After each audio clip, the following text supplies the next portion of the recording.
વિવાદ વિશે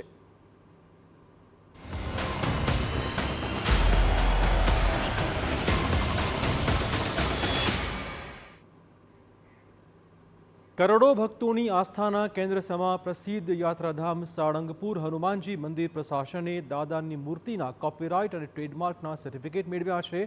શ્રી કષ્ટભંજન દેવ હનુમાનજી મહારાજના દિવ્ય સ્વરૂપો તેમની અનન્ય ઓળખ અને સાળંગપુર ધામ સાથે સંકળાયેલી આધ્યાત્મિક વિશેષતાઓનો ભવિષ્યમાં કોઈ ખોટો કે વ્યાવસાયિક ગેરઉપયોગ ન કરી શકે તે માટે તેને કાયદાકીય કવચ પૂરું પડાયું છે। કિંગ ઓફ સાળંગપુરની વિશાળ પ્રતિમા સહિત દાદાના વિવિધ સ્વરૂપોના કોપીરાઇટ અને ટ્રેડમાર્ક મેળવી લેવાયા છે।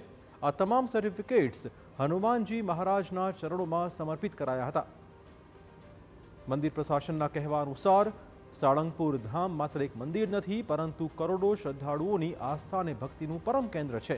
આ પવિત્ર ધામની ઓળખ, ગૌરવ અને આધ્યાત્મિક વારસાને આગામી પેઢીઓ સુધી તેના મૂળ સ્વરૂપમાં સુરક્ષિત રાખવાના શુભ હેતુથી જ વિવિધ બૌદ્ધિક સંપત્તિ હકોની નોંધણી કરાવાઈ છે। હવે હનુમાનજી મહારાજના વિવિધ દિવ્ય સ્વરૂપો, વિશિષ્ટ ચિત્રાત્મક અભિવ્યક્તિઓ અને સર્જનાત્મક કૃતિઓ કાયદાકીય રીતે સુરક્ષિત બની ગઈ છે।